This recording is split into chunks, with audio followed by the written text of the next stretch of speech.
यम कथा सुवर्ण रहे हैं। एक नगर में एक ब्राह्मण रहता है, उसके पास 5 गाय हैं। पांचों गाय को लेकर वो आराम से अपना जीवन जी रहा था। वहीं पर उसी नगर में एक दर्जी रहता है, बहुत गरीब, साधारण, कुछ नहीं उसके पास, सहज, सिंपल, बहुत सी। वो दर्जी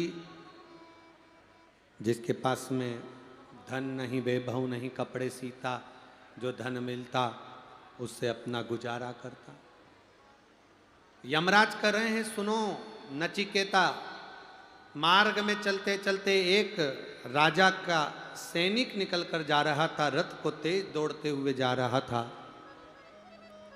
रथ ले जाते ले जाते ले जाते ले जाते बीच मार्ग में गाय माता को चोट लग गई, गाय नीचे गिर गई।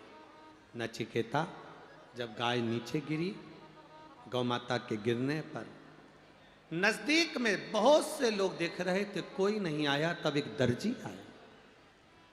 वो दर्जी जिसके पास में थोड़े से कपड़े थे सिले हुए, बेचने जा रहा था, आया। दौड़ कर आकर उसने उस गौ माता के शरीर पर अपने बचे हुए कपड़ों को बांध दिया। धीरे धीरे गौ माता को लेकर अपने घर गया, जिसका एक पांव टूट गया था। यमराज कह रहे नचिकेता, उसने गौ माता की सेवा करी, गौ माता ठीक हो गई। ब्राह्मण को सूचना मिली कि मेरी गाय दर्जी के घर पर है। वो गाय को लेने के लिए गया और गौ माता को लेकर आया। श्राद्ध पक्ष की यह पावन कथा बड़े ध्यान से सुनो। गौ माता को जब वो लेकर आ गया, ब्राह्मण दर्जी को थोड़ा सा धन देने लगा। दर्जी ने मना कर दिया, मैं ये धन नहीं ले सकता, क्योंकि मैंने गौ माता की सेवा करी, धन लेकर करूंगा क्या? धन नहीं। ब्राह्मण चले गया।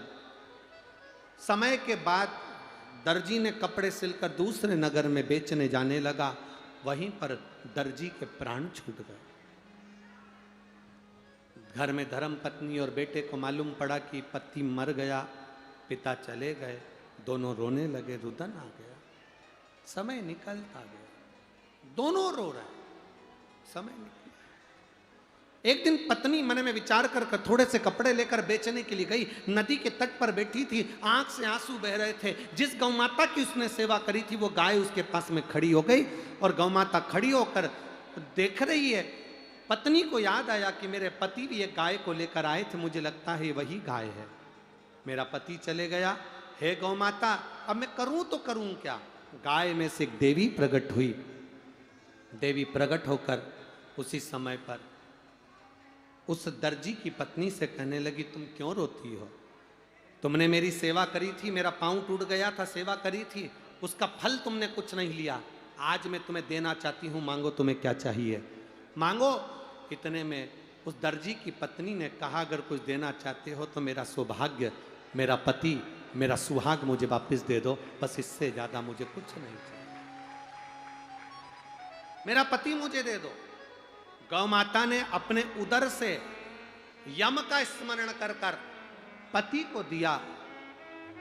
यमराज कहते हैं, सुनो नचिकेता, एक गौ माता की रक्षा करने वाले जीव को यमराज भी हाथ नहीं लगाता, उसकी रक्षा हम स्वयं करते हैं।